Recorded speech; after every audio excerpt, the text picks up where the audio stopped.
Hey, good morning, everyone.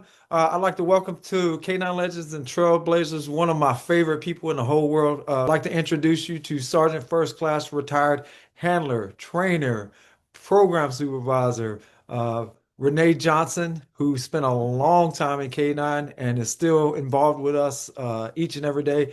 Good morning. How are you, Renae? Morning. I'm good. I'm good. All right. Thank you for joining us. The show is kind of new. What it really the goal for the show is to kind of honor the two-legged heroes. We do a great job of honoring our four-legged heroes as we should, and I say that every show. There's no getting around the Lucas and the Nemos and all the wonderful dogs that sacrifice everything for us. But there's also a lot that goes into it as far as how do they get trained? How do they get maintained? All the way from the procurement trip in Germany or wherever we're buying the dog from, back to the 341st, and then out to the field. And then all those people over the years that have mentored everyone. You're definitely one of those. That's why I called you for this. You're definitely a legend in my book. Everyone that I interview, they go, "Well, I'm not a legend." Well, you are to me. So definitely want to highlight you today. So tell me about Renae before Renae went into the National Guard. What was your mindset like right leading up to that? Well, I so I was in high school, right? Um, I was always the one that would like protect or stand up for the not the lesser, you don't want to say that, but the kids that were being picked on, right? Yeah, I ain't saying I didn't pick on kids. I did. sure. But if somebody was being bullied, like I would step in. And so that was just kind of my nature. And my mom, so I come from a huge family of military, mostly pretty much 99% of it Army. And my mom, when she was a single mom, ended up joining the National Guard and she went active National Guard. And that was probably when I was in the third grade is when we actually started having money. Right. Because we grew up dirt poor. I ain't gonna lie like that. I remember my mom walking me into a store and buying me my very first brand new something off No, the I rack. get it. I get it. The first time I ever had 3 square meals a day was in the military. So Hmm. yeah, please And when continue. people, yeah, and people are like, oh yeah, well, they look at you where you're at, right? And they Right. they can't even imagine what you came They don't from. know how you got there. Yeah. Yeah, and they look at your parents at where they're at now, and it's like, oh, you guys weren't poor. Oh, let me tell you, government cheese poor. Yeah. Like, Yeah. so to me, the military was like, it was good. That's a It, good it was option. really good. So fast forward to 1990, 91, right in there when the first Gulf War Mhm. kicked off. And I was like, that's it. I'm going to join. I'm going to join. Well, I was 17 and didn't turn 18 until August. Oh, So, yeah. So I had to go to my mom. I was like, okay, I want to talk to the recruiter and I want to join now. right. And she's like, well, if I do this for you, you can't hold it against me. Right. And so, yeah, she signed me in. And so from February to August of that year, they had to wait till I turned 18, Right. something to do with being able to shoot a pistol. I don't know. I don't know why I couldn't have gone to basic training in June, but they made me wait till I turned 18. Right. And yeah, so August of 91 is when I finally got to go to basic and AIT. And so we did the OSIT training for MPs. So Mhm. we went to basic and AIT all at the same place. And that was, I'm going to really date myself, Fort McClellan, Alabama. Yep. You just did. Yeah. That It's okay. legend part, I don't know if it's canine legend, but legend is age wise, yes. We'll take both. How about that? We'll take both. So so I went to basic AIT, come back and went with my unit to Panama. Oh, This cool. this may start you on another trail. Yeah. But I go to Panama. I'm a young PFC Smith, arrogant, cocky, you name it, whatever. And we're on jungle surveillance because the Panamanians used to jump the fence Right. and go steal a bunch of stuff. I mean, Yeah. we're talking washers and dryers. Like, I mean, Wow. they stole some major stuff, you Wow. know? And so I'm sitting there in the jungle and you hear something, and of course I got a partner, and you hear something, and somebody's coming, and it's like, what on earth? You can't see. Well, I flashlight it, and you'll like this one. It was this huge, huge black staff sergeant, Yeah. double stacked airborne air assault Hmm. with this huge, I'm talking, he had to have been like 100 plus pounds German Shepherd. Oh, wow. Yeah. And I said, oh my God, what is that? And how can I do it? Right. Oh, that must have been a sentry dog then. No, Not no, quite, huh?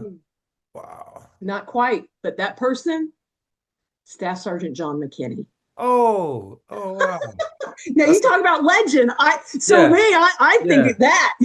yeah. So that was He's our on my first, list. He's on my yes, list. that was our first meeting was in the jungles of Panama. Oh, Yeah. wow. That's a great And story. he just, he did that big, huge laugh of his, and Right. here I am, a dumb PFC. He's a big old staff sergeant, Right. and I don't care. And he's Right. like, he just laughs, and he's like, oh, it's a dog, you Right. know.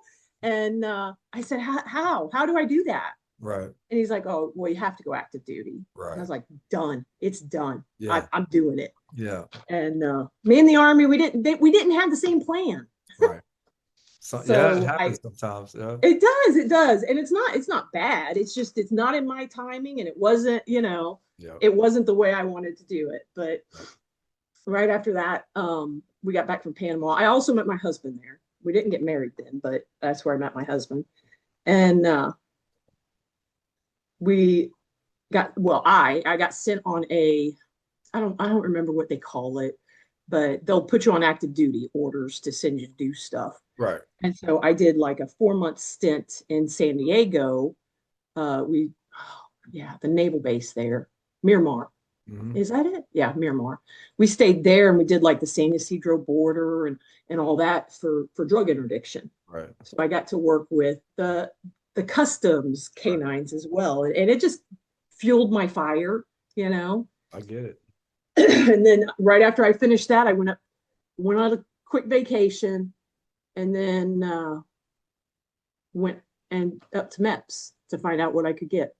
And Oh, here I am. for active Oh yeah, duty. So active duty. Yeah, I was done. so 1999, right? That's the year Hmm. you go down to wonderful Lackland Air Force Oh Base. And golly. for those that don't know, Lackland is the mecca of everything K9. All services, Army, Navy, Air Force, Marines, all go through there. I've even seen some police departments and other federal Yeah. agencies come through at times, just depending on what it looked like that year. So talk to me about that. First day of K9 school. What's that look like? So I actually missed first day. Oh, what?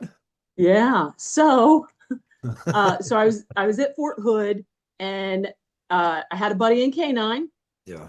that knew I wanted K9. Knew. I mean, I was E5 promotable by then, did my line time, deployments, all that. And it was kind of a blessing and a curse all at the same time. So back then, I was like one of maybe two or three people in an entire brigade with a combat patch, right? And I was a girl. Hmm. It is what it is, Right. right? But that put the limelight on you a lot. Not always the good, not always good. Right. And when I had gotten there in 99, our sergeant major was like, it was a female sergeant major. And oh my God, she was hard. And she was just like, Sergeant Johnson, remind me if you come up to my office for anything but a line unit, then I'm keeping you in the line unit because you need to stay in the line unit. Right. And I was like, good to go, sergeant major, good to go. Right. Well, they needed reenlistments. They were one short. Mm. And my battalion sergeant major called me in, and he was like, I had already been talking to Austin PD, stuff like that, right? Right.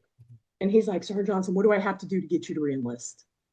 And I was like, Sergeant Major, you can't get me what I want. Right. There's no guarantee because I'd already reenlisted once for it and didn't get it. I didn't get it. Yeah. Yeah. And he was like, no, okay, I can't promise you, but I won't quit until they make me quit. Right. And I was like, all right. All right. And so I reenlisted K9. Well, my buddy who was at the kennels knew that I had reenlisted for K9. Well, they had somebody they sent that failed their PT test first day. Oh, okay. Yeah. So they needed a fill. So Lackland calls to their closest areas, and I guess it was a soldier that failed Hmm. because it went to the army. And my buddy Chris Lalonde told the kennel master, no, she's the one, she's the one. And so Rudy Merez calls me in, does an interview with me to find out, and he's trying to talk me out of it. He's like, look, like, like we're not like everybody else. When it's raining, we're training. When it's cold, we're training. When it's muddy, we're training. And I was like, you don't know where I come from. Like, that's fine with me. I don't care. And I was like, no, that's fine by me. I'm good with it. And so he called Sergeant Major and was like, yep, we got our pick. So there And you so I go. got, so there I go. We had just got back to Fort Hood too from Korea. And my husband, he was getting ready to deploy with his division MP company. And Right. and here I am. And we just got our kid back too after a year. Right. And so now we're scrambling because he knows how bad I've wanted K9. Right. And I mean, we make it work. We make it work. And she ended up, our daughter ended up with a friend for a little time, and then with family afterwards. But so I got there second day. So day two. Day two, I Day had to two. bum a ride to class Oh, to gee. get out to Medina to get to class. Yep. And they had already started, but it was different in the sense of up to that point, I'd never worked with any other branches of service, Right. you know. So that was kind of new to us, trying to figure out what a Navy rank was, and I mean, they're the most confusing thing. Oh, yeah. And Yeah. Yeah. but no, it was great. It was absolutely great. I just, while we were all down there in San Antonio last week, Hmm. uh, got to see one of my buddies, my classmate that I hadn't seen in, well, how long ago was that? 26 years? Holy cow. Wow. Yeah. I less than that. We've known each other for 26 years because we were stationed together later. But Right. yeah, he showed up the other day down there. So we got to reconnect. It was good. Day Oh, two. day two. Day two, you show up, you have to hitch a ride to school. Yeah. From an instructor. Well, at least they knew how to get there. Yeah, because I had to take my PT test. So everybody else was already in class Uh, by the time so I show up late. It's awkward. They've already got their class leader. Then he's like, wait a minute, you're promotable. I'm not promotable. You outrank me. It's like, no, it's just let it okay. go, man. Let it go. You've already got it. Yeah. Um, but yeah, I got to thinking and I was like, man, I don't think we had any. It was a heavy uh, Army, Navy class. Yeah. I don't know. I got to thinking about it. I was like, man, I don't know if we had any Air Force in our class. I don't know that we had any Marine in our class. Yeah. And sometimes it just that's how it falls. For my class, I had a little bit of all, but when I went back to instruct later, Um, I had classes all Army. But the Army was pushing, right? This was Right. after Yeah. 9/11. Yeah. Class sizes were getting bigger, but you get there, you got your block one, you're starting block one. For you guys that don't know, block one is where you do all the patrol work, right? Yeah. Start working them buckets, them ammo Yeah. cans, and tell me who your instructors were, if you remember. Oh, I believe if I remember right, it was a MA1 Hewitt, and I Hmm. want to say there was two of them, and I want to say they're both. I had two MA1s, Yeah. and one was Hewitt, and for some reason I wanted to say that they were both Hewitt, Oh, that'd be but I'm weird. probably wrong because again, I'm old and Maybe names. somebody will fix it in the Yeah, comments for us. yeah, they'll put it in my comments, be like, Yeah. "Hey, jerk, you forgot my name." Yeah, that'd be Um, all right. and I had Marine Sergeant Pergundy, who Oh, we called Johnny Bravo, yep. because if you ever watch the cartoon, he straight up he acted like him. Yeah, all of it. Yeah, Yep. acted just like him. And he must have been the team leader at the time Yeah, likely because so. When I came back for soups course, he instructed my soups course. So uh Uh, And I think he was my soups course yeah, instructor. yeah. So we get through block one, right? We learn all the basics, the fundamentals of patrol dog work. And with you coming and having some Panama experience, that actually uh that's pretty cool because like you actually know that these dogs actually do this job Right. out in that real world environment, you know. Right. There you saw Staff Sergeant McKinney, you know, Yeah. on patrol doing a perimeter check or whatever he was doing. Yeah. But Yeah. that's cool. So did and being you were E5 at the time, right? A sergeant. Mm-hmm. So being Yep. a sergeant in that class, obviously, you know, um, when you're in class with other levels or lower rankings, like you have to be on top of your game, right? Yeah. So one, you're a female in a male kind of dominated career field. Two, you're a sergeant. So yeah, what kind of pressure is that on you? Well, the third is definitely that stupid patch, Yeah, the right? combat patch. Because Oh yeah.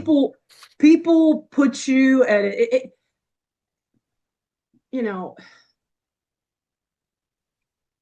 I think it's like when people have never been tested, Yeah. right? Yeah. They've never been tested to know how they're going to act under that kind of pressure. Hmm. That they, we have multiple types of personalities in the canine program. Yes. We've got golden boys, we've got, people that just want to do a good job, but there's a lot of pressure on just that Oh, because I can the imagine. class leader was from Bragg. I wore a Bragg combat patch, Mm, but I was not airborne. So of right. course it was like, well, why? Well, why aren't you airborne? But you're wearing one of our patches. It's like, hey, sorry you didn't Uh, go, I, I man. I don't I know, get man. that. I get that. So right after 9/11, I went to Pakistan, Afghanistan border, and originally I was attached 14th MEU, and then 101st Airborne Rocketsons came in. So I actually got awarded the combat patch from 101st. And then when I got back stateside, I was in 820th, so it wasn't uncommon to see a Yeah, combat patch. But then I PCSed here to 341st, and I literally had to carry around a piece of paper in my pocket for about a to month. prove. And I was like, you know what? It's not that important that I wear it. I know how I earned it, right? Mm-hmm. So I took it off. But you're right. You get a Yeah, lot of questions, right? a lot Uh, of questions. but that's cool. So you get through Yeah, patrol, and then 1999 it was split, right? I can't remember if we yeah. kept our instructors or we picked up new Well, instructors. in '99, we got to keep. Well, in my class, we kept our instructors. So they went So with you to block yeah, two. they went with us to So block I two, see which, pros and cons in that. Yeah. Sorry, I didn't mean yeah, to cut you off. Pros and cons, like pros is these instructors already know me. They know kind of know my capabilities about handling a dog. But also, am I carrying any baggage from block yeah, one to block two? right, Right. And then on the flip side, I'm getting a new instructor. Are they going to give me the same you know, accountability that I had on the other side? So yeah, so yeah, so block two is all detection work. yeah, And I think at that time we were predominantly training on drug dogs, right? The schoolhouse yeah, dogs, they were yeah. I drug think dogs. so. Yeah, Yep. And so and that's they bust always us. interesting. They what? They bust us. They would bust us. Remember? Well, I Yeah, don't know. Did they that's right. bust you guys? Because yeah, Yeah. everybody, block one and block two, Yeah. met at Medina, did formation, took accountability, and then if you were in block two, you muzzled your dog. You went, got your dog, Wasn't the muzzled them, dog? and you got on the bus. Yeah.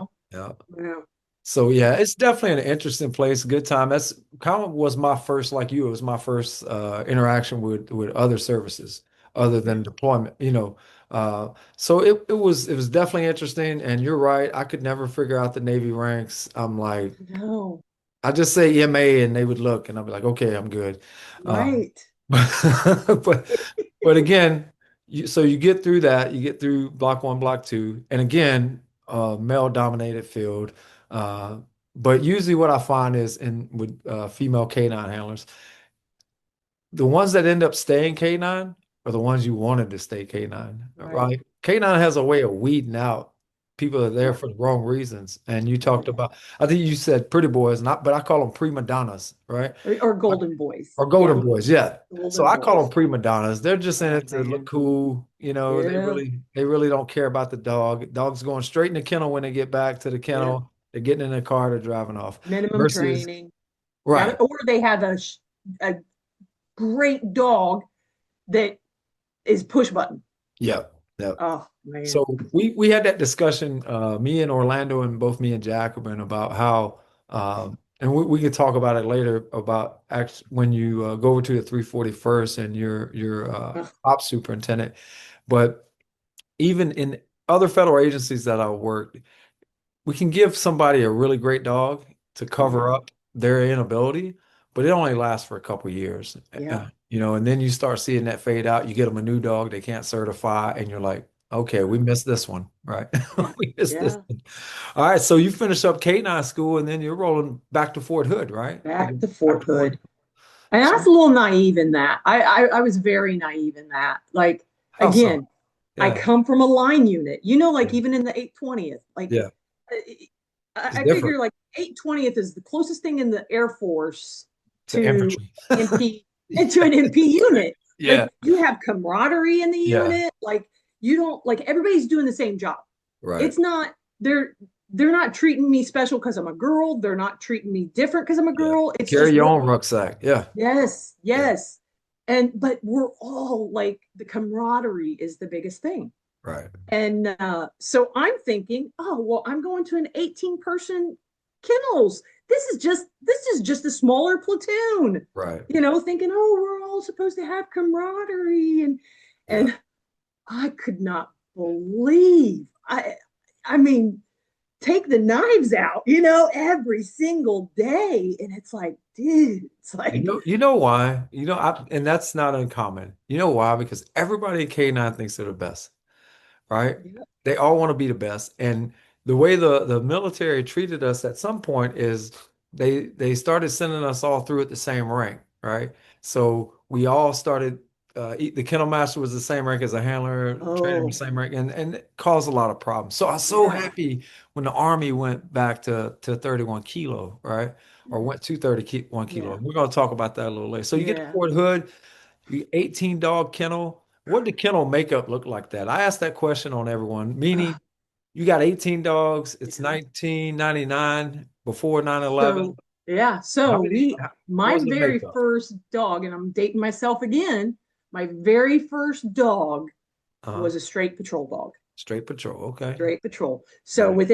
within that kennels, you had so many straight patrol dogs, you had so many patrol narcotics dogs, and then you had your patrol explosive dogs. But the way it was, the juniorest handlers went on those patrol dogs. Right. And we mastered that skill. And I remember my mom asked me, like, after the first month or two of being in the kennels, she said, and I had a phenomenal, phenomenal trainer. He killed me every day. Every day I died, And my mom asked me, she said, so, now that you're working, what did canine, was school good? I said, oh yeah. I said, it taught me just enough on how to get myself killed. Yeah. Yeah. you know, True because it story. is, you're learning the basics, True right? And story. Yeah. and later on in my career, I ran into guys that was like, no, we're not going to open that door on a building search. I wasn't trained that way Right. at canine school. And it's like, Right. you obviously have no law enforcement experience, At the end of the day, you gotta live, right? Yes. You gotta live. But no, so I was on a straight patrol dog. Man, he was the best. He was a trophy dog, and this was something like I had a soldier. He was just he was one of those guys. I'm just trying to be a dog handler. I'm just trying to learn my skill. But he was that guy always in the kennel master's office talking bad about people. Yeah. And so 2000 comes along, and we host the Force Com Canine competition. Hmm.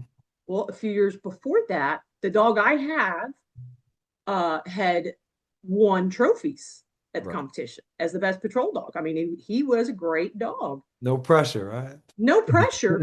But oh, Renae did not win no trophies with this dog, Right. Like, I don't know. I'm a new cherry handler. Hmm. And so, right, so along the way, you learn a dog can be amazing, but Yeah.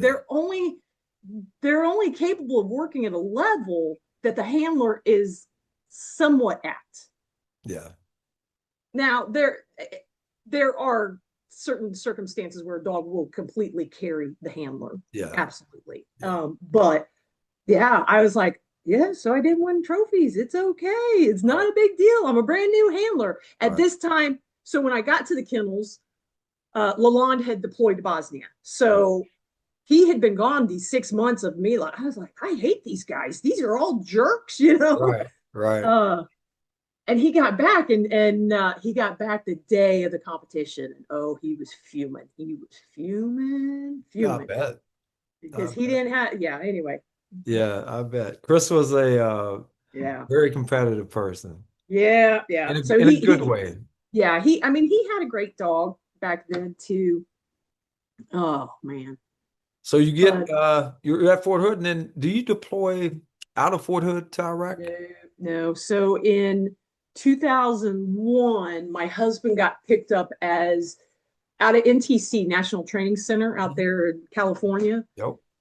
At the time, there were only two military police observer controllers for the Okay. field portion of it, for the actual exercise, for all the units coming in. Yep. And my husband had been selected to be the observer controller for the MPs, the enlisted. There was a Yeah. captain and a sergeant first class. And Right. so he had got selected for that and got us on orders to Irwin. Irwin. So I showed up to Fort Irwin.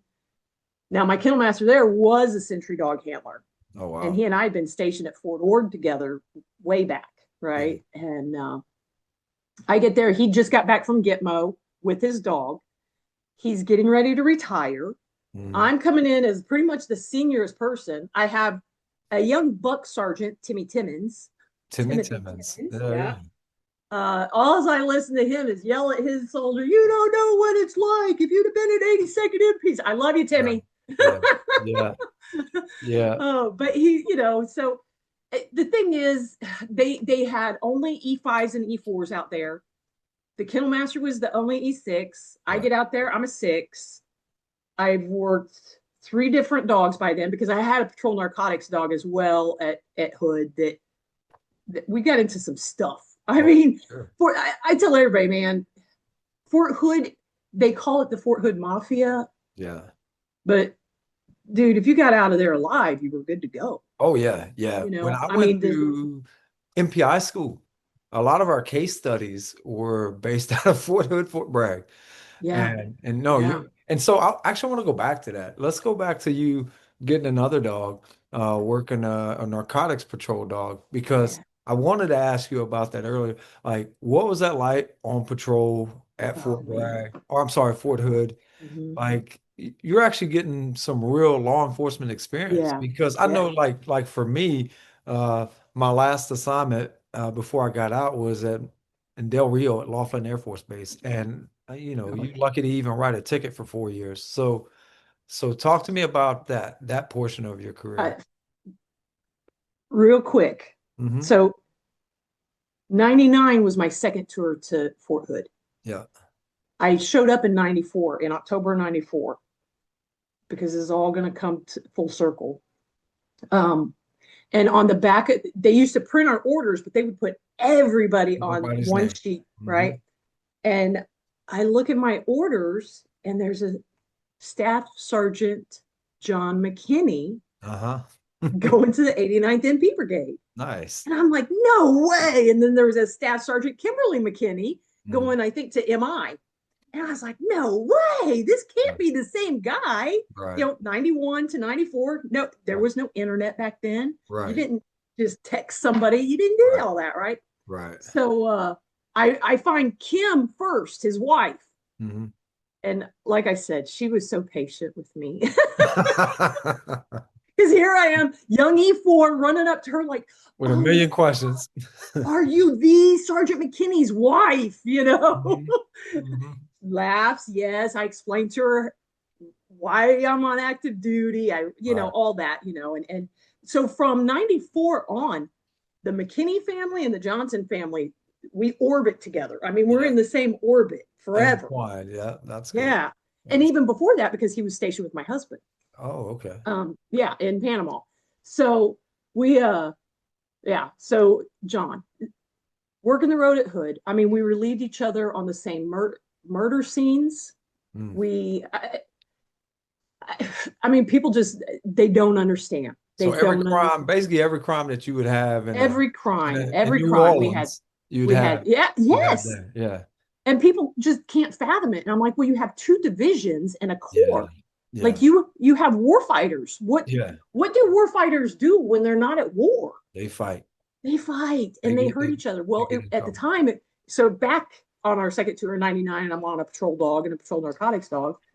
Um, we it was open base. It was an open Yeah. base. Hmm. So you had all the gangbangers, Yeah. you had all of the local crime coming onto Fort Hood. Right. So as the dog handler on duty on a Friday or a Saturday night, Oh, you busy. Yeah. you'd get up and you would brief it. And when people like we had 30 patrols on at one given time. Wow. Yeah, you know, during the day they were single person patrols. At night they were two-man patrols, except for the patrol supervisors. Right. And I would brief like we came up with a plan. Like this is how we shut this down Right. without it just going to the four winds. You know, go over there for drive-by shootings. You know, so we would brief. And one thing I would always brief is, and I briefed this way because I didn't know it prior to going canine. Right. And when I briefed, I was like, all right, guys, so if you're chasing a bad guy on foot and you can't catch him and you hear dog off leash, Stop. you freeze. I said, I don't care if you've got the guy here. Yeah. You shove that guy and you freeze. Yeah. I was like, Yeah. because the dog is going to go for the first thing he sees running. Yeah. And, 100%. you know, and so my biggest thing was the safety brief every night, especially on the weekends, Yeah. because you just did, you know. Yeah. Yeah. I mean, I lost a friend. She was a fellow MP. Mhm. You know, we lost her. A guy murdered her on base. Oh, I wow. mean, it just, Yeah, it was a monster. It was a monster. And if it could go wrong, it would go wrong, for sure. And the you know? open base didn't help any of that. You know, No, I not at all. remember when I first came in, I was at Barksdale Air Force Base, NCO club, and same kind of thing, just a lot of trouble, always a Yeah. lot of trouble. I remember rolling up there, sliding sideways in a Humvee, getting out with a 203, pumping it like it was a shotgun to disperse a crowd. Oh my But God. it just is what it is. But well, I, thank you for circling back to that. I appreciate it. yeah. I want people to understand that, depending on where you are in DOD, where you're stationed at, Oh you could yeah. have a very easy life or you could have a very hectic life, depending on what base you were and what was. Now, I assume now, since Yeah. I think all bases are Yeah. closed bases now. You don't see as much, but like you said, sometimes you get into where you have these big infantry units and they're going to Oh fight each yeah. other if they can't fight somebody else. Uh, you Yeah. know, understandable. Those you Yeah. asking war fighters to be calm after you told them to be warriors for a year. Yeah. So hopefully Yeah. they do it like the old days still and just slap them on the wrist and get out of here Mhm. versus ruining their career over it, right? Hey, yeah, yeah. So Yeah. We had real quick. We when we arrived back to Fort Hood, we had a huge man, I don't know that you may have to take this one out, but we had a huge case going. And it was the Billings trial. Yeah, the Billings trial. It was the acting, she was the acting number two, but in charge because number one was in federal prison oh of the Lord. gangster disciples. Oh, I did hear about this. We actually Yeah, studied this case in MPI school. yeah, Yep. yeah, Yeah, you can talk yeah, about it. It's yeah. Okay, okay, yeah. it's out So there. she was a supply clerk. She might have been a corporal, Yeah. specialist or a corporal. I know. I'm pretty sure she was an E4. Um, and what she was doing was telling her commander that certain parts weren't coming in. Mhm. So he would just sign off on it. Oh, well, she was this stellar soldier. She did everything right, you know. Supply clerks can make or break a commander, you Oh, know, for sure. Yeah. and this commander trusted her. Right. And sure enough, she was arming the the disciples, right? Right. And she went out to the club there in Colleen, off base, Hmm. and one of the club managers insulted her. Uh-oh. Yeah. And I'm not sure how we actually got to her, but it was because she was putting a hit out on this guy. Wow. Yeah. And so CID, put their people in and yeah, crazy. What I mean, what a great place to go train your gangsters, right? You Yeah. get all the weapons training in the world you want, right? Well, yeah. I mean, that's it. That's That's it. And modern day mafia, that's what yeah, that is. yeah. So All right. yeah, I mean, it was nuts. It was nuts when they sentenced her. I don't know. I was not in the courtroom because I was working, but they said that SRT came in, threw the second chance or the second chance vest on her, took Mhm. her upstairs to the top of the three corps headquarters building and flew her out on helicopter. She's probably still sitting in federal prison. Yeah, oh yeah. Oof, It was goodness. crazy, man. All right, so let's talk about this deployment to Iraq. It's kind of unique Oh for yes. you because this deployment to Iraq was it you were one of two K9 Yeah. folks in there. Uh, yeah, conventional Army canine handlers. So from Fort Irwin, I ended up taking the kennel master's dog. Hmm.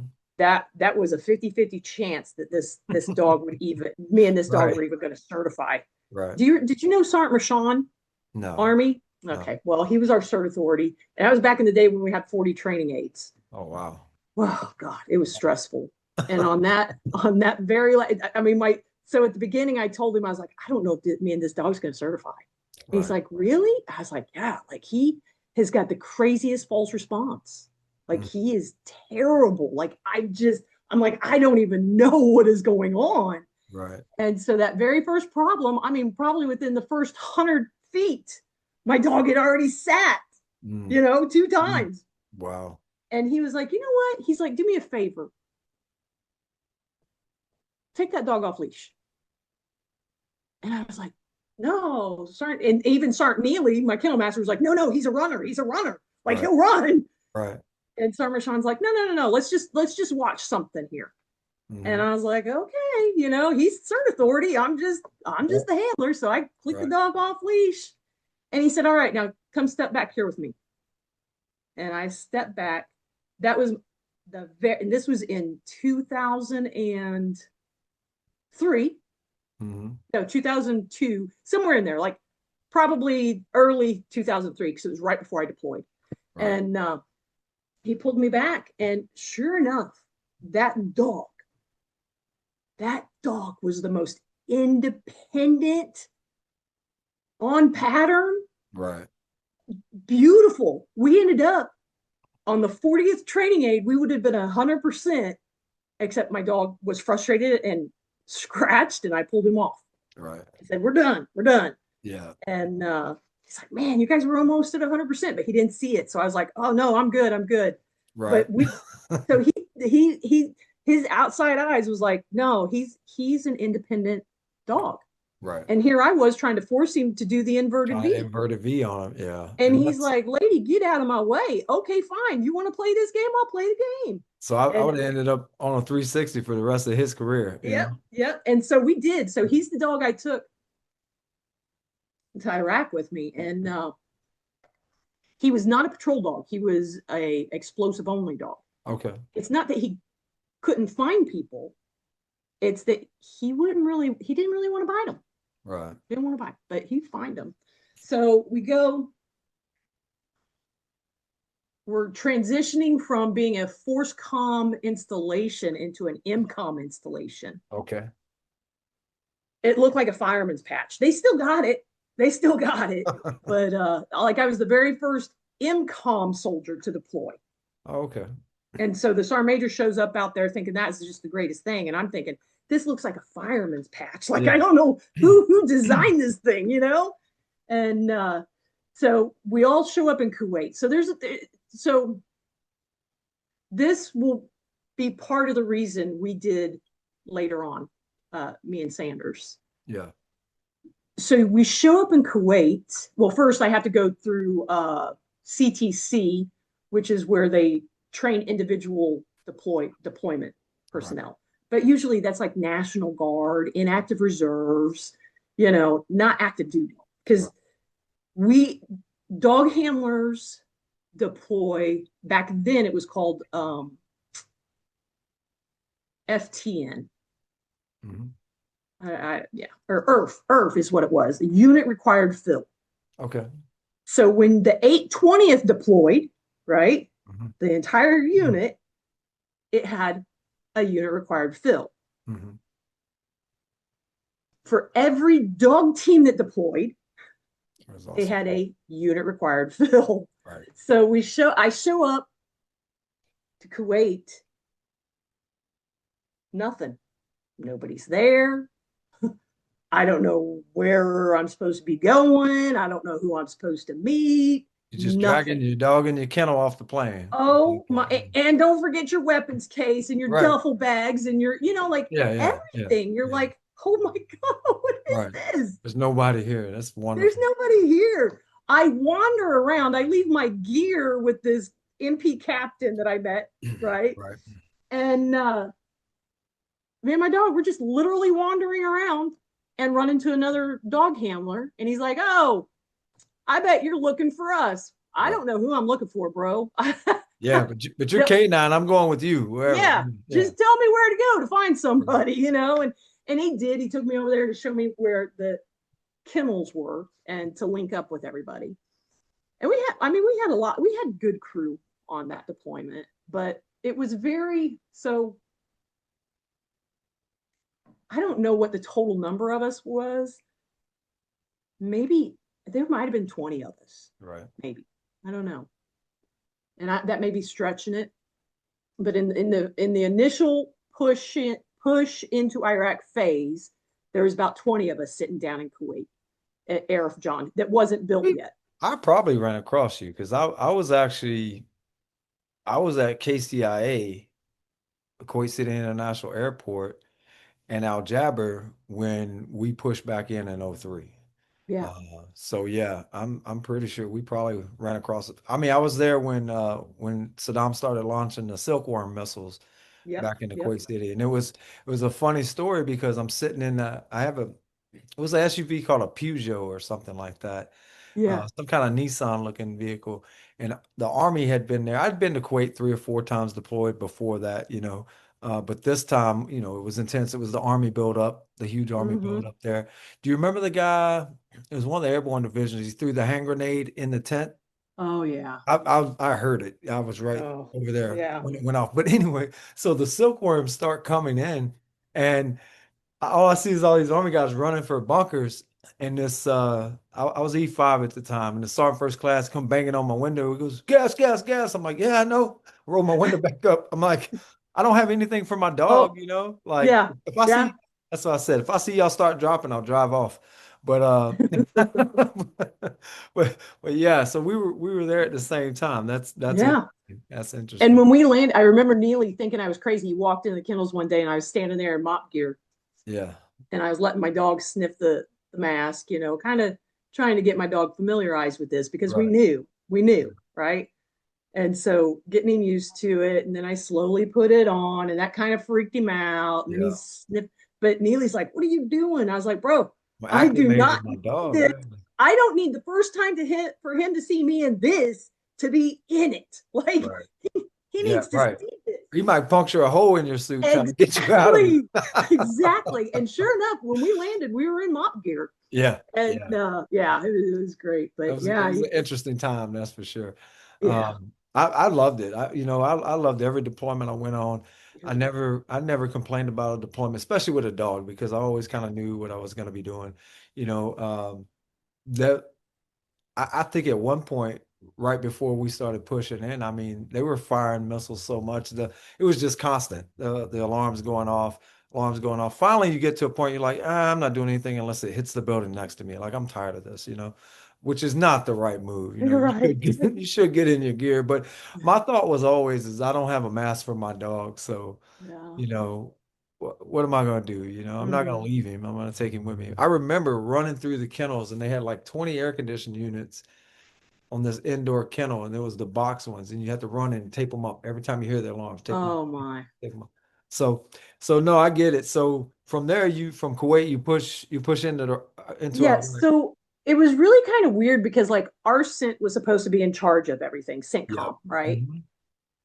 But the canine guys weren't there. Right. So it really fell upon our kennel master to find us missions in the beginning. In the beginning, he was the guy finding us the missions, and so they needed dog. They'd gotten into Baghdad. Mhm. They needed dogs, so it was Sergeant First Class Vanda Nelson, myself, and Staff Sergeant Robert Sanders. Mhm.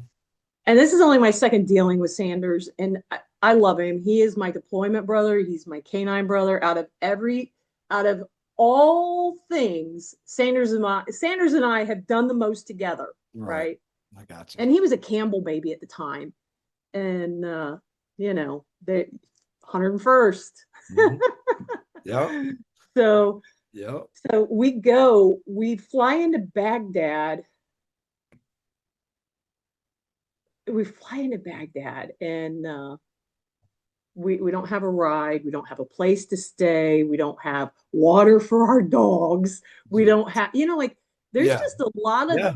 logistic nightmares. Yeah. Bare So, base. Got to build it. yeah.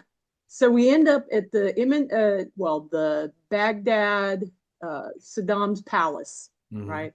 In one of the outlying buildings of it with an MP company. Right. And yeah. So, I mean, this is before showers, before porta potties, before, Yep. you had nothing. You had nothing. And we came up with a way we found either it was a bowl or a bucket, but the plumbing didn't work, right? Because there was no power, Right. but you could fill that up with the water from his moats, you know, Right. the, all the water surrounding all of his buildings, Right. and you could put it in the toilet and use the toilet. Right. And so that's what we initially did for that time. Sanders and I, we'd always get in debates, but whatever.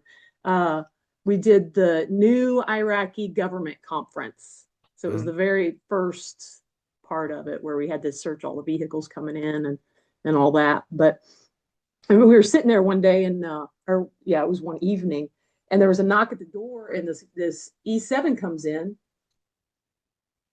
and was like, "Hey, I hear this is where the canine people are," because of course we got the post or do not You're enter, blah not blah in blah. there.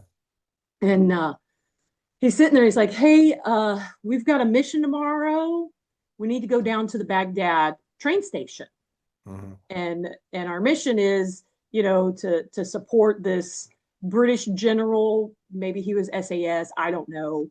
Right. No clue. I don't know any of the backstory." He's like, "I was just wondering if maybe we could get, a dog team to sweep the train before he gets on it. And I'm pretty sure it was a PR thing, pretty Sure. sure. But Van asked, he's like, "Hey, do you guys want to go?" And I was like, "Well, I mean, I don't mind doing it. I'll go."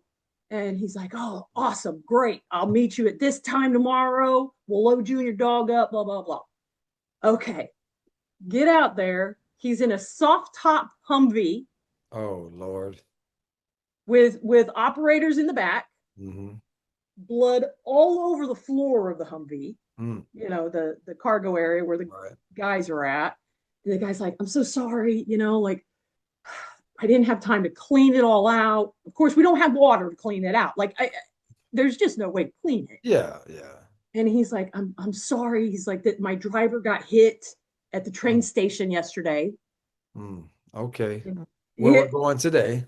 going today.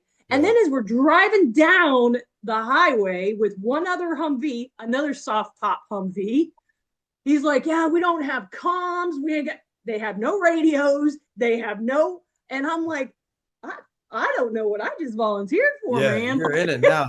You're in it now. Can I at least have your map so I know how to get home, Right. Right. Right. like, holy cow, okay.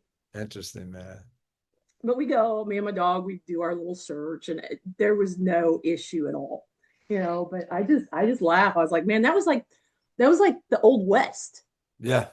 Like Yeah. in those days it was, scrounge for what you can get. Yeah. And I remember because when I deployed, I'd asked my commander if I could take my NVGs. Right. No, no, we're not going to send you with NVGs because you're going to get to Kuwait and they're They're going to gonna give you all issue. that stuff. Yeah. And Yeah. it was very difficult for me to get my uniforms, which at NTC they have what's called Op 4, right? The bad Mhm. guys that Right. wear desert camo. Yeah. They refused to issue me any desert camo. You show up in the greens. I Yeah, was that's like, you great. gotta be kidding me. But no, I when I went to CTC at Fort Benning, they issued all that stuff to Right. us. But Right. I was like, this is insane. Yeah. Insane. Yeah. I've never had to fight so well. I can't believe I have to fight everyone just to get on a deployment, you Yeah. know? Yeah. They're No, like, I we don't, understand. I get yeah. it. I get it. Ah. But Yeah. no, so we did our missions up there. Van was able to find us logistics and after a week or so they got the phones connected, they Yeah. finally got the shower tents come in, and everything's catching up to where the line's at, right? Everything catches up. Yeah. So it was better. It was better. Well, and the thing about Iraq, so we would go in and out from Kuwait. So Yeah. we would fly back to Kuwait. They ended up putting us, me and my buddy Logie, we ended up going to Talil to Okay. the EPW camp, Yep. for a little while. But again, my dog was an explosive dog, and the 820th Kennels was there. Yeah.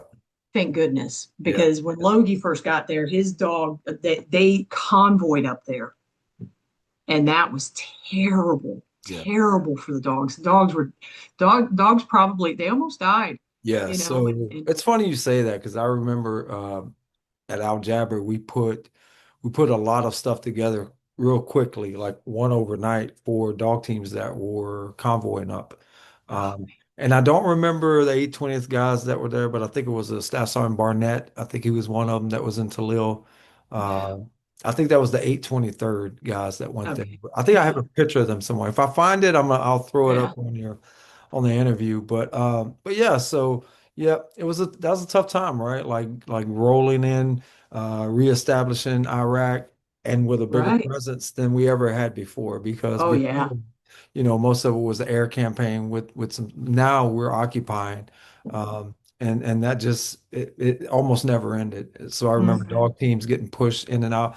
And in 2003, I went from the 820th and I went back down to Lackland. And that's where I started back in the 341st at the dog training section. And then once I went over to SSD, I really started seeing that impact of hmm, what these guys are doing and how they're doing it. And Orlando and I had a long discussion about that the other night. The impact was there, yeah, for once in my military career, outside of deploying myself, I could see the impact of what these dogs are doing because yeah, that IED threat went out the roof. yeah, And of course, we want to give the handler the best opportunity to stay safe when searching for explosives. And while SSD was not easy, and we learned a lot as we went, I think it did a lot of good. So I'm happy about yeah, it. it did, Um, yeah. but that was a huge transition for you, right? So you went from handler there, and then you went over your next, basically your next job was, fast forward a couple of years where you're program manager, Yeah. right? So a Oh program yeah. manager for the Army, can you just tell everybody like what that really is? I know what it is, So but we talk about we so the Army falls under different commands, it. Yep. right? We have FORSCOM, we have TRADOC, we have USERA for Europe, USERPAC for the Pacific, uh, I, all that. Yeah. Um, but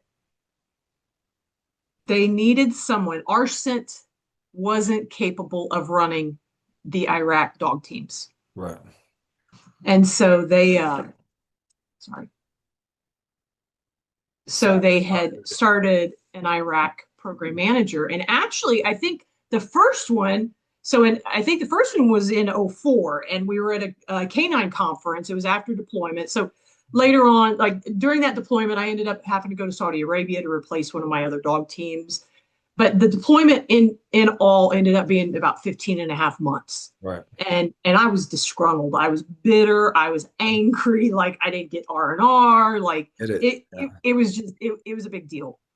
So we go down to Lackland for a canine conference, and me and old Jimmy Blankenship are hanging out, and there's somebody had asked him, "Hey, do you want to go over and be the program manager for Iraq?" And he was just kind of like, I don't know. And then we talked about it. I was like, I don't know, man. It's needed. It is needed. I Right. mean, it is a cluster. It's a cluster. You don't Right. know where dogs are at. You don't Right. know. It's just they need help. It's You messy. know, It's messy at best. Yeah. yeah. And so I think Jimmy Blankenship was actually the first one to go over and start it up to be the Iraq program manager at the time. Right. And of course, they didn't have the amount of dogs that we had in 07, 08. Right. Um, but yeah, so that in itself, so I ended up going back to Fort Hood and taking the kennels over. Hmm. Um, and finally ended up making E7 on the year that I was like, ain't even gonna do my picture because you guys just promote whoever you want. Right. And at the time, Shaloy O'Brien, uh, that's not her name anymore, but she was our career manager for Right. Ponency. Yep. Yep. And she's just fantastic. She's just a fantastic lady. Um, so I get a call from Forcecom saying, "Hey, would you like to be the MNCI program manager? It's an E8 position, Right. and we need you to go fix it." Right. And then I get a call from Department of Army. "Hey, we need you to go fix it." And Right. I'm like, this is garbage, man. Like my husband was deployed Right. on his tour, Right. and now you're talking about deploying me. So he's been gone a year, and Hmm. now I'm getting ready to go a year. Wow. Like I don't understand why am I said I am the juniorest sergeant first class in the canine program. Right. Why? Why? I don't get it. I don't get it. But I go, and at the time, I mean, Fort Hood, we had 40 dog teams. Wow. We had 12 civilians Right. uh, teams, or maybe 10 civilian teams, and you know 30 Army, and it was a mess. It wasn't a mess. It was a good learning experience. Right. But honestly, I think that's why I went, because if you can survive Fort Hood, Yeah. Yeah. Yeah. if you can survive Fort Hood in that big monster of 40 dog teams, You know what I always found on deployment is peace of mind, to be honest, yeah, because I knew what the mission was. I knew what my job was every day. Um, I always told my wife, if I ever go to prison, I'll survive, right? Because I've yeah, been on so many deployments that, you understand routine. Get up, go to the gym, go take care of the dogs, go do your mission, come back, chow, shower, bed. Like yeah, I'd be okay. I don't want to go to prison, but yeah, I think I'd survive. So I understand what you're saying by that. yeah, Like I have a 40 dog kennel, all these personalities, people with their home issues, all this kind of stuff. And yeah, if I deploy out here, even if it's with 100 dog teams, everybody's mission focused for the most part, right? Like you yeah. find people that aren't mission focused, and they usually reveal themselves pretty Yeah. quickly. Oh And yeah. then you just deal with that. But Yep. yeah, I love deployments, I right? I know. love I them. know. I Yeah, know. And I get there and they're not expecting me because they have somebody filling the spot. right. But when I get there, everybody's orders, stack of orders like this, Mhm. are on the floor under a desk. And Wow. I'm like, how are, how is this even going? Oh, it's all up here, all up Yeah. here. And I'm like, man, that's Jeez. the army doesn't operate, the military doesn't operate that way. Right.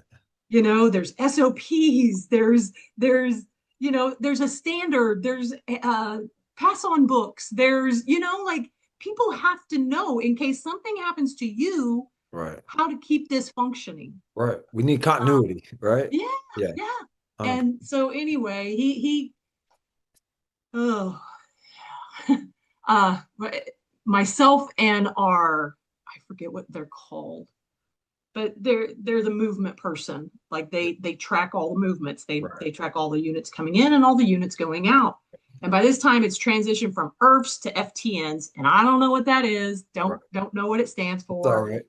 But Basically, you we had a were, deployment manager that was managing yeah, deployments yes. in, out. Yeah. But I she got worked for Core. So I get over there. I'm working on General Ordinaro's staff. We're during the BUA, the daily briefings of you. operations. Right. I had one chain of command in the beginning, and all they focused on was EPW. Right. EPW, recidivism, whatever, how many, all this. And I was like, man, why aren't we briefing him on all these fines that I'm sending you, that the dogs are all the weapons caches? Like, I don't understand why we're not putting that in the BUA. Right. I don't. Right. Oh no, they get briefed somewhere else and this and that, whatever it was. Right. And what it was is that she didn't feel comfortable briefing that stuff, Yeah, but probably. you're the SME there with her that's able to explain Yeah, this and it what that impact is. Right. yeah, but Yeah, that's a so shame. luckily for us, well, a few months later, a new provost marshal and deputy provost marshal come in, a new team, Right. and they are two of the Yeah. best officers I've ever known in my entire career. Right. And they pull us all in and they're like, look, our operation here in Iraq is a pie. We got EPWs, echoes. That's you're the experts on that. We got dogs. Sergeant Johnson, you're the expert on that. Right. We've got IPLOs, the Iraqi police liaison officers. You guys are the experts on that. We are not the experts on all of it. Good. you That's good. know, That's they, refreshing, right? yes, they're like, you guys are the SMEs. We want to know. And so, of course, what happened, we had so many teams out with special operations that General O was getting the information Right. and it was being sent to him via Special Operations Command. Right. So that's yeah. So that's And when that's where that was '07, and that's where his curiosity was like, I so he goes to our colonel and was like, I want a briefing on dogs. right. And so Colonel Clark's like, the lieutenant colonel, he's like, hey, let's make it what you want. And that's it's so funny you say that because understanding the mindset of what was going on 07, 08 really just talks to what you just said, right? Most of the K9 assets were not attached to their units. They were out supporting special operations. It wasn't uncommon for Air Force, Navy to be attached to Army or to be Yes, attached to Marines, and that's just kind of how it was. And you would have, I imagine trying to track that with as many dog teams as you had in country of who was with who and where they it are, was and then trying to insane. bring it all together to make it Well, somewhat normal. and then I had the surge. Yeah, I'm tracking 175 dog teams in right, all different battle spaces, right? right, Well, I've got these 7 dog teams out of M&F West, right. which was the Marine Corps, Yeah. right? Um, but they've got 40 some dog teams. Well, I need to pull these 7 dog teams that belong to me because we didn't Right, mess with Meth's dogs; those were their dogs, right, but we still reported on them. But I had to give third ID dogs. right. Third Infantry Division took over Baghdad or Center. They called them Center, MND Center, and they needed dogs. Right. They needed dogs, Yeah. and so I wrote and I wrote up that we needed the dogs to come back from the Marine Corps. Our 7 dogs. The answer was no. I wouldn't give them up either, to be honest with you. Because you couldn't find enough dogs, right? No. So I had to go see the G3, Oh yeah. right? Who Yeah. worked directly for General Ordinero. And this is Yeah. our first interaction with me and our provost marshal, Yeah. our big interaction. Right. So I'm like, whoa, I just made a map. Yeah. I showed him the map of how many dogs each battle space had, Right. right? Each division had this many dogs. Right. And then I had Center, 0. Yeah. And That's of cool. course, over here at M&F West, they had 40 some dogs. Right. And so I'm like, 0. Yeah. And we walk in, and the Colonel G3 is like, all right, well, Sergeant Johnson, or, we need to talk about these dogs being reallocated. The Marine Corps can't let him go. Yeah. And I said, okay, sir, I understand why the Marine Corps wouldn't want to let them go. Right. However, we got third ID. Third ID has 0 dogs. Right. I have 7 of my dogs out there that are being underutilized. Yeah. I mean, honestly, they were being Yeah. used for ECPs. I mean, come on. Yeah.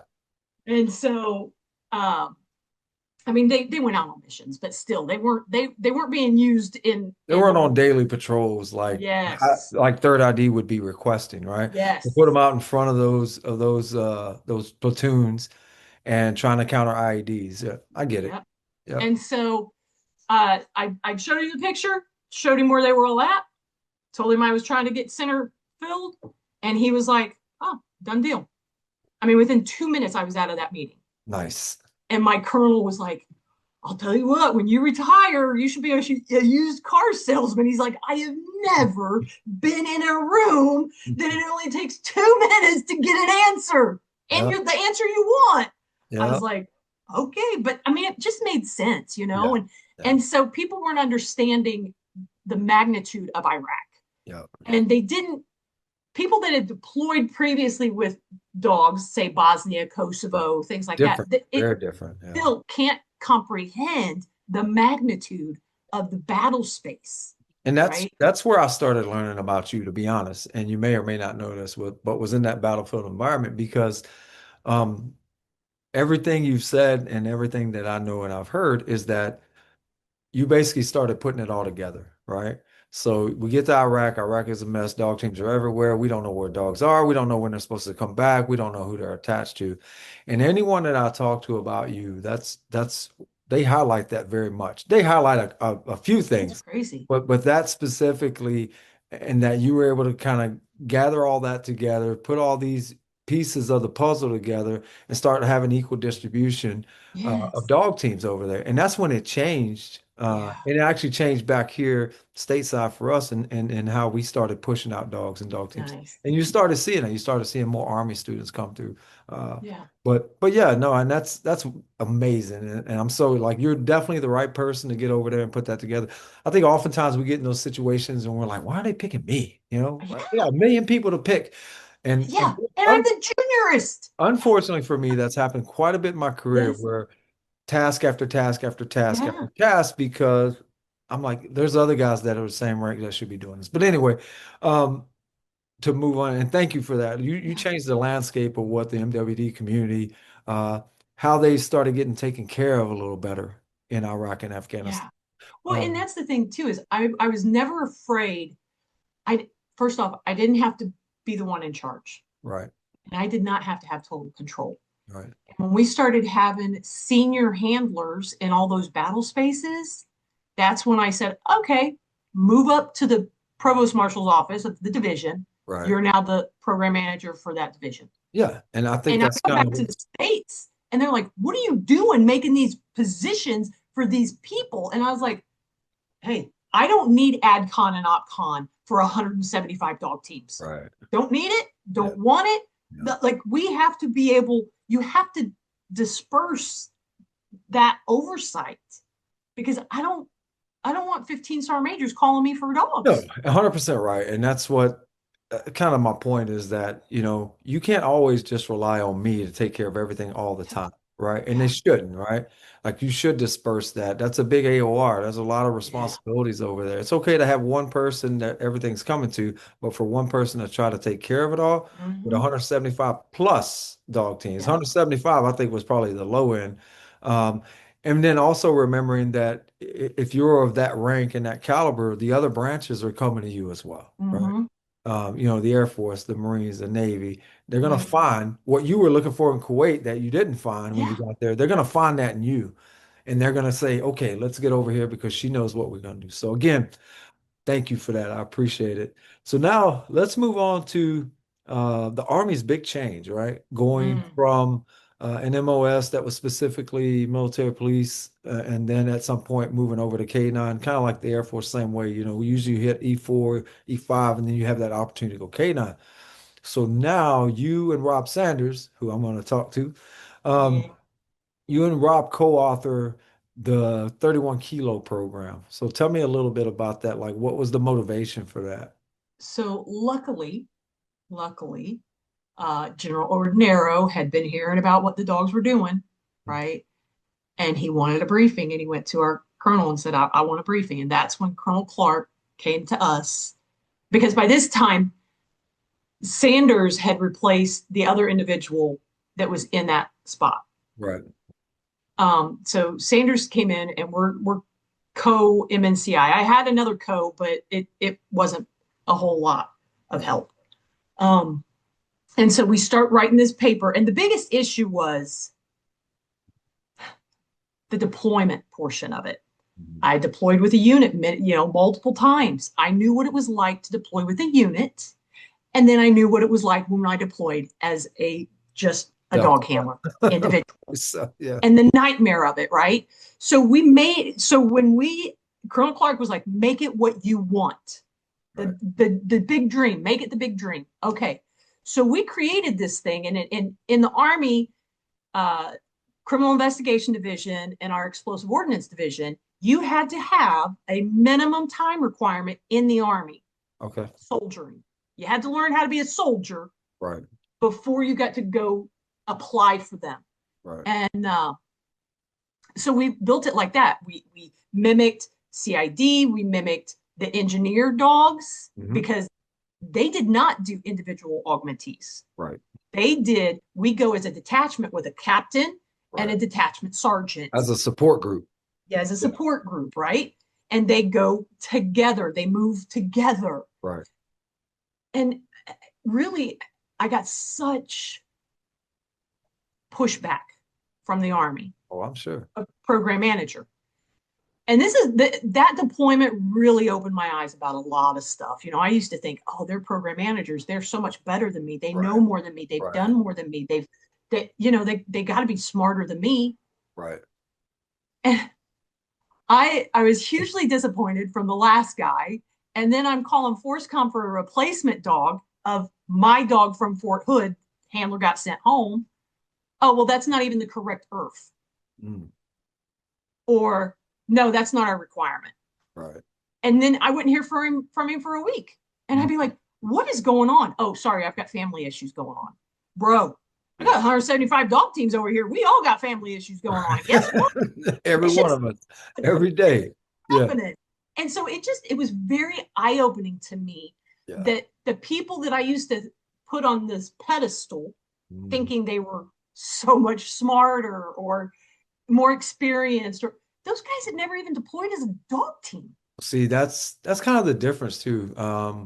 So I don't know if you saw the interview with A-Rod yet. I don't know if you I uh seen it posted. I haven't got to watch it yet. so we kind of talk about that too, specifically, meaning that, you know, sometimes you have these folks that you look up to and you admire them, but then something happens and you get in that situation. And to no fault of their own, right? A lot of the guys that came before us, they were Cold War dog handlers, right? Yeah, Maybe they yeah, did Bosnia, maybe they did Kuwait or Saudi Arabia working VCPs. But yeah, our generation, our generation was so different. We were born in war, right? yeah, Not long afterward, and we stayed in it our entire career. yeah, yeah, Um, so that it just the mindset's different when you've experienced it as a yeah, handler yeah, and as a program manager, and you can take those things back. Everyone's always resistant to change. K9 specifically. I mean, if you think about it, not much has changed in K9 training over the last 50 years, right? yeah. Oh, yeah, We may have changed to have a better response of focus or define refer final response, but the fundamentals, you go back to even to the Vietnam era, it's still the same, right? hmm, Um, so no fault to their own. They just had not experienced that, and our generation is definitely different, and that's why it's full of so many legends. yeah, Nothing against the other generations, but our guys spent a pretty much the duration of their careers in a combat environment with a dog, or training to be in a combat yeah, environment with a yeah, dog. So that's why really my heart goes out to recognizing these guys. And while they don't even, and the part that they don't even think they're legends is funny to me because in 50 years, it's going to be a different story, right? yeah, So I want to make sure I capture it. So thank you for yeah, bringing that up, man. That pulls on my heartstrings a little bit. yeah, yeah. And I was just like, so we created it like that. We Yeah, wanted our teams. I did not want to have to put another E4 dog handler yeah, on a plane with all of his sensitive items. yeah. Good luck, buddy. Good luck. I have plane arrangements and flight arrangements for you. Hopefully, there's somebody there to meet you. Yeah, Like yeah, it's yeah. ridiculous. No, that's it's right. and it's still. I guess that's my frustration is Yeah. they didn't. So we we get into well, we go back to the MP Corps, home of the regiment, Yeah. to brief this at another conference. And I love these guys. I love them. I'm showing them the white paper. I'm showing them the org chart, how we want to do this, right? Where we identify a kennel master, and then you pull 20 dog teams from all over, fill in on that kennel master, and everybody gets on the C5 and flies over together, Right. right? And everybody's complaining because they've all deployed and they know what a nightmare it is. And I'm like, I know.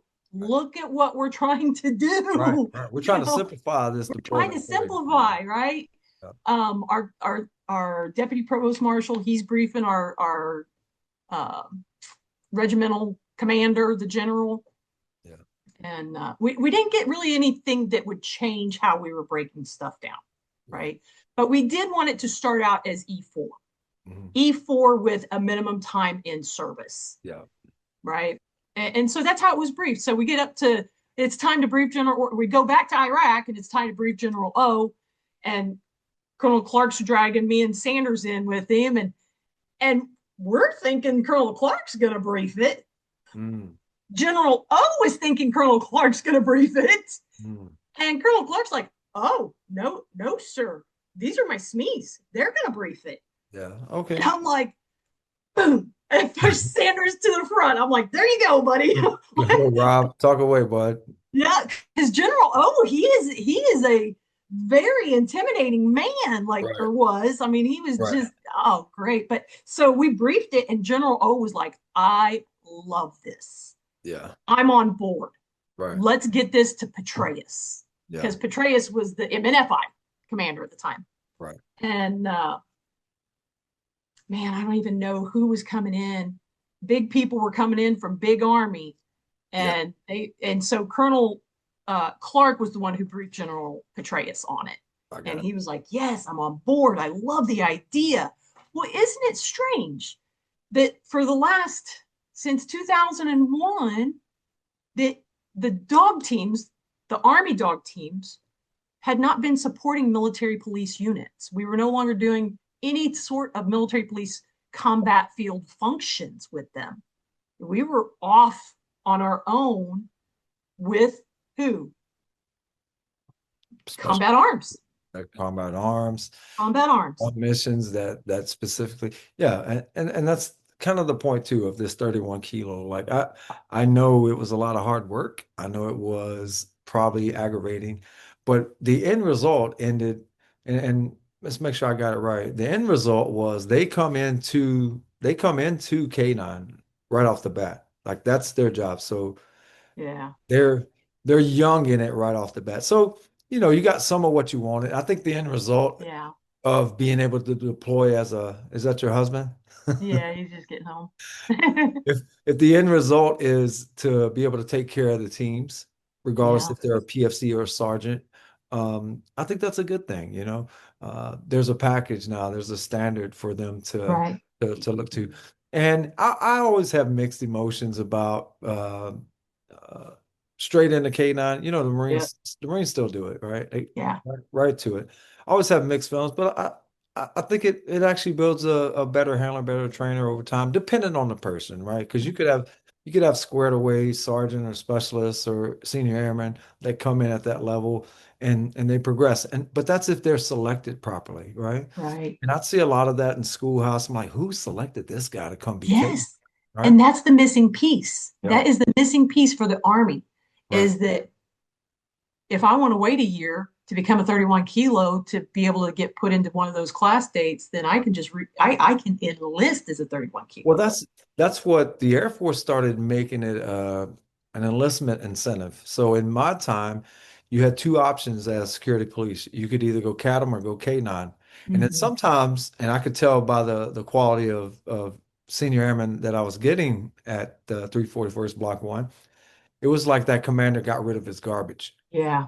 And I was like, you got to be kidding me. Like, you Yeah. don't disrespect my career field that I loved Yeah. and bled and fought for so long. So I wish the Air Force would actually go to a 31 kilo.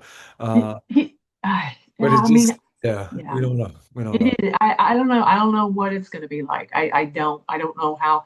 I mean, they're making it work. It is working, Yeah, but I mean, you're getting ready to enter into very few deployments. yeah.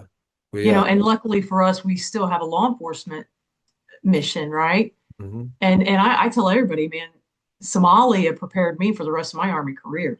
You Yeah. know, I Oh, mean, it 100%. 100%. really did. Like it was one of those things that yeah, you learn how to stay alive. And it's funny you say that because I think about when you say that, I think about the 820th, right? Hmm. And how that mission's going too. Same kind of forward deployed operation. Don't really do base police stuff at all. There's no Right. they have their own. Oh So I yeah. wonder how those missions, I would hope that they're enhancing their skills and doing more training and things like I that. hope so. Unfortunately, the world we live in, something could pop off tomorrow, and I Yeah. would rather these teams all be prepared and set up to function and be able to go out than have to go out like we went out in the early days. So Yeah. thank you and Rob Sanders for putting that Yeah. together, 31 kilo. So then, once that finished up, then you retired, all right? Once you Oh, finished up the program manager gig. oh no, no. That's when I ended up at Lackland. Oh, So okay. So when you yeah, went back to Lackland 341st, you were still active duty. yes, Okay, okay. yes. So Yep, I thought I was, my husband and I had given up. We didn't think we were ever going to leave Fort Hood, Texas. yep, We did 3 tours there. I was promoted sergeant, staff sergeant, and sergeant first class, all at Fort Hood, all right, different rotations. right. Like we were like, okay, we give up. We'll be here for the rest of my career because he came home from Iraq, retired, and then I went to Iraq. I got you. Yeah. And so he was done. And I just given up. I was like, man, I'm gonna stay at Fort Hood for the rest of my life, I guess. Yeah. No, I Well, get it. while I was there, Sergeant O'Brien, our career person, she tracks everybody's career. Yeah. Um, Great. She came over with the Center of Army Lessons Learned. And Yep. so I was able to show her why I got her out to some of those little kennels to show her why I'd set it up the way I did. Right. And she understood it once you broke it down, like people understood why. Yeah. And so she had been talking to me for like the early 6 months on deployment, saying, well, Sergeant Johnson, what would you think about going to Lackland?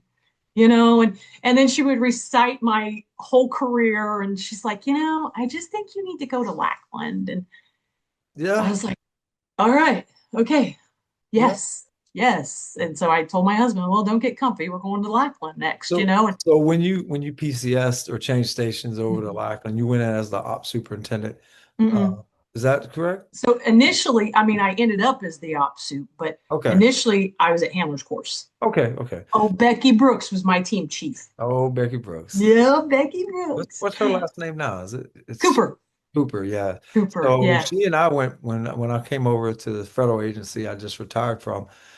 She and I actually went through handlers course together, which was that's kind right. of weird because, we had been handlers and all that in the field for such a long time. But yeah, so you go back, Good you gal. run Yeah. So I you're train up course chief to. Hmm? as a course chief for No, no. Initially, I mean, sure, they wanted me to end up taking it over yeah, eventually, but I get there and I'm learning to instruct because the Air Force has its special way of that's the how we're new way. supposed to, Yep. and there's a lot, anyways. Yeah, I end up but I am in charge of the Army guys, the I handlers got course you. Army guys, Yeah. and by the end of that, I got 77s under me. Okay.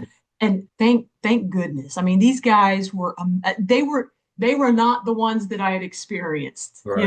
They Right. were good dudes, and I had to carry Ford Yeah. and Charles Shepker and Hutch. Well, Hutch is gone, but Yeah.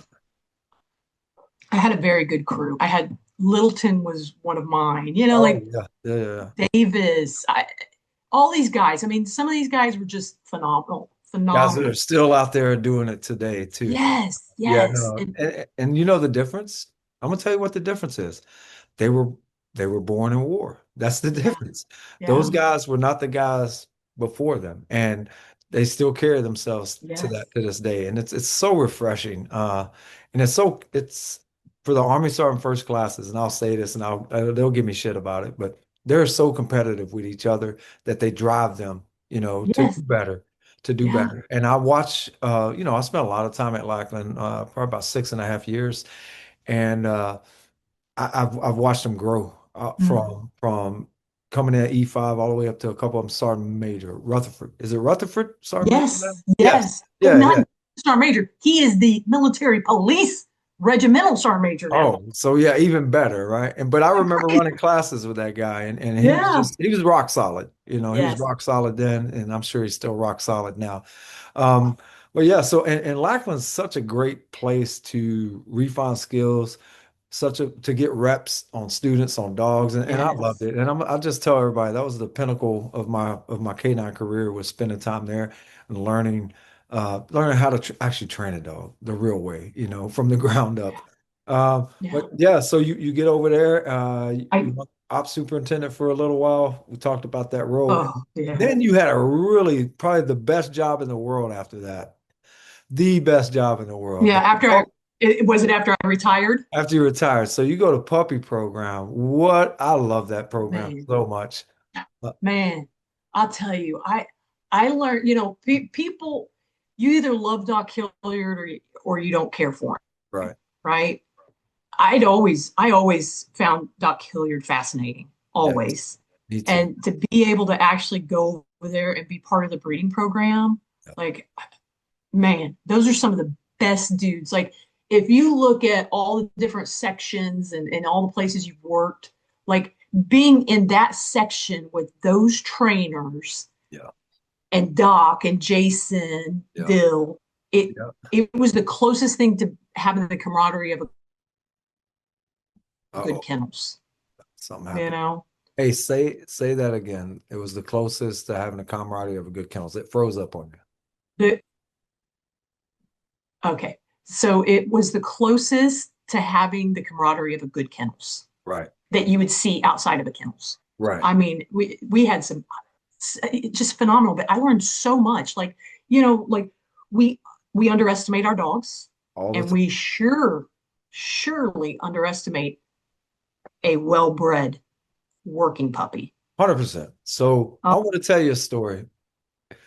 When we started SSD, it was a very interesting time. We basically got pool dogs. Me and Orlando were talking about this the other day. We were getting these dogs that are supposed to be off-leash trainable. And when you look at their 375 or their buy sheet, you can see where they scratched out full hard mouth bite. So we were getting dogs that were just yes, so everybody's like, okay, well, let's do this thing called Pet the Patriot.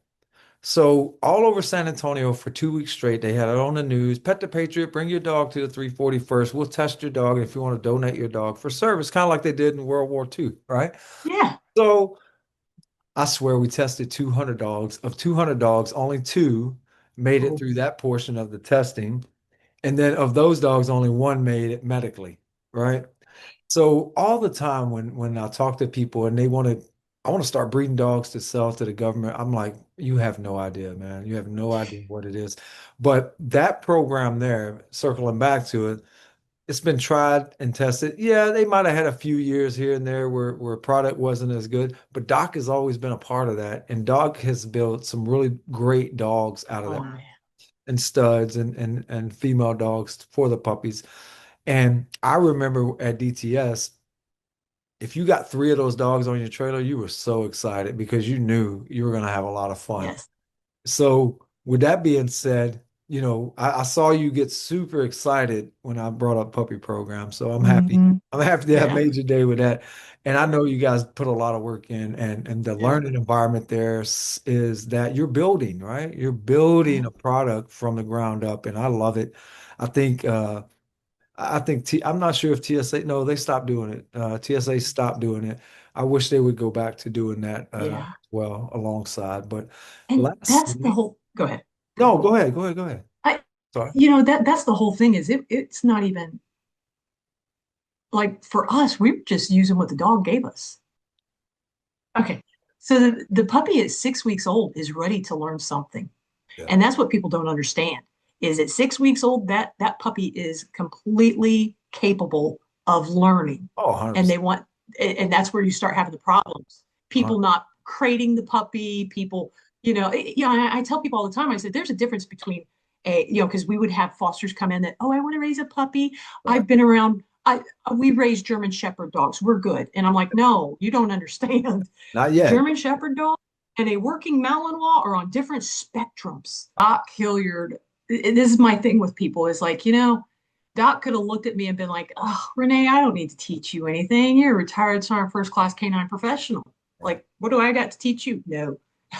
Like that man, he trained us. He mentored us, he taught us. There's so much he knows. And when people are like, oh, well, I've trained a green dog Yeah. from 6 weeks old. Yeah. Well, okay. Yeah. A green dog at Lackland is not a green Right. dog. That You, dog has had training already, for up to 2 years, right? Depending on hmm when we got the dog, we picked it up. But Yeah. And so our pups, you could, I guess the frustrating thing was, when sections don't work well together, yeah, right? yeah, The frustrating thing was we'd get a pup at 7 months old, they get turned in, and our guys would train them and develop them. They yeah, continued developing in them. But there were so many of those dogs that were ready for certification, right, but were paused right, because somebody that ran the trailer didn't like puppies because they were just so intense right. or whatever. Yeah, And no, and that's a and shame. yeah, like if our guys would have been able to just qualify them and send them to the field, but even still, Well, that never happened though, right? Like certification, you know, Oscar Clayton could have easily, anybody from evaluation sections should have been able to come over there and certify them dogs and push them out. So yeah, the politics of that is yeah. a There's a lot of little civilian aggravating. politics. Yeah, Yes, no, I get civilian it. politics I in get there. it. Also, timing for TDR, like, oh, we don't want them yet because we want to hold them for next year's TDR, all that kind of stuff. I'll Yeah, say it, you don't have to.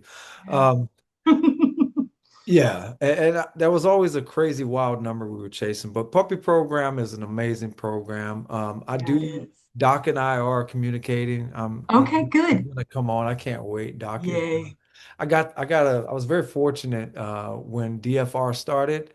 I had been Hmm. doing it over in SSD for a long time, so they had sent me back to DTS to help Doc develop DFR for Nice. DoD. And so Yep. me and Doc and Albert Verosigi and a couple others, I just got to spend a lot of time with him, and I was Hmm. very, very thankful for that Yeah. because that knowledge base is unbelievable, And unbelievable. and this was my point was, we went from I watched as Doc Hilliard transition from a compulsion based Hmm. into inducive.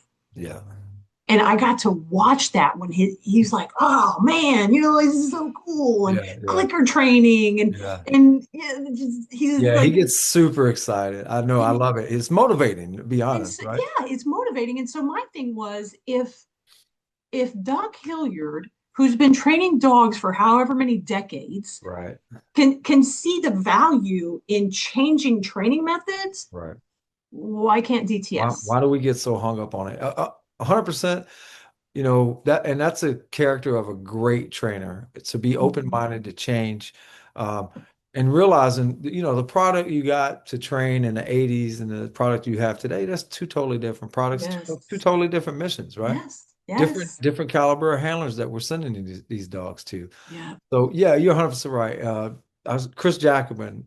We talked Chris. about his transition from being basically that compulsion guy Yeah. to that science guy and figuring out what that individual dog needs. And one thing that Paul Bunker has always told me, and I live by it, is train the dog in front of you, right? Meaning Yes. there's not one way to train every dog, and Yeah. if you do that, you limit yourself so much.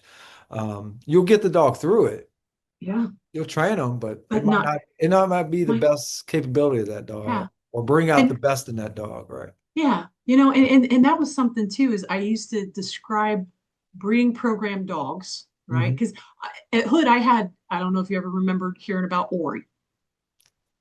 The dog Ori Ori. puppy program, yeah. Yes. I had one of his brothers, Orlando. Okay. I raised him at home. Yeah, yeah, Okay. So Ori was one of my dogs at Hood yeah. and also one of my dogs in Iraq. Yeah. and he What a just dog, huh? just a What a beast, dog. man. And the way I used to describe it is, look, like old school compulsion doesn't work with these breeding program dogs. Right. Like it's like they're born with that the scale of justice, Right. and it's Yeah. like, oh, you're right, I was wrong.